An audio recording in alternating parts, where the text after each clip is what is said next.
Ever since I was little, I was always looking forward to being 41, because I was 41 on the 11th of the 12th of the 13th, and I thought it'd be really cool to do something at 9:10 on the 11th, the 12th, the 13th, because then I've got 9, 10, 11, 12, 13. So to me, my 41st birthday was bigger than my 40th, bigger than my 21st, bigger than anything else. And I decided that being an old git, I should really, show the youngsters how I can do it.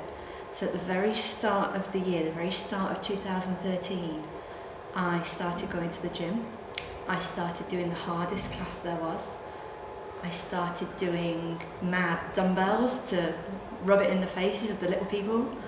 And I started with these little 1/2 kilogram dumbbells, and all the way through the year then, waiting for the 11th, the 12th, and the 13th, I was building it up and building it up.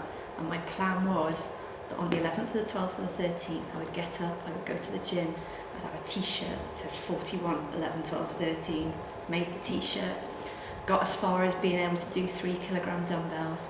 I planned to do 3 classes back to back. It was going to be awesome.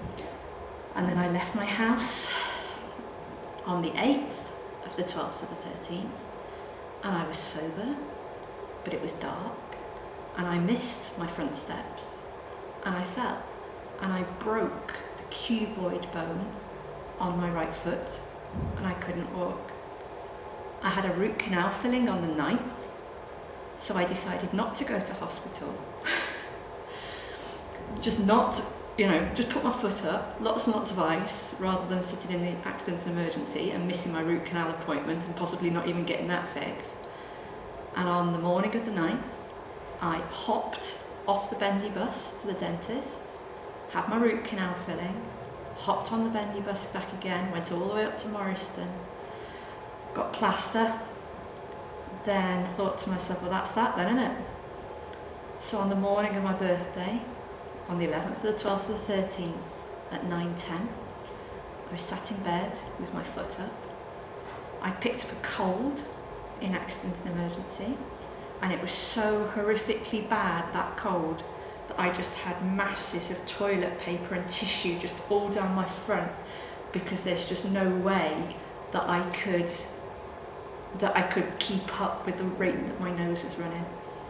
And then I started my period and had the most horrendous period pains. So instead of my 41st birthday being the most memorable one for all the best reasons, it was just this disabled horror, this catalogue of medical catastrophes. And I decided that I'd just give up then, and that's it. And everyone was saying how my foot would be in plaster for months, and it would take me ages to have physio, and it would take me ages to walk again, and because I was hopping everywhere, my left leg was getting really strong, but my right leg was getting weaker. And I thought of Uma Thurman in Kill Bill, and on the second day I started to wiggle my toes, and I wiggled my toes just a little bit more on the next day. By the time I got to a week with my foot in plaster, I felt that I was ready to put a little bit of weight on it. And by the time I got my first physio on Christmas Eve, I was ready to throw away the crutches and walk. So although I had this massive catastrophe on this date that I'd been building up to for my whole life, that just made me want to be determined to have the ability to walk for Christmas. So 2 weeks after I lost the ability to walk, I was walking on Christmas Day, and I felt great. Hurt like hell, but at least I could walk again.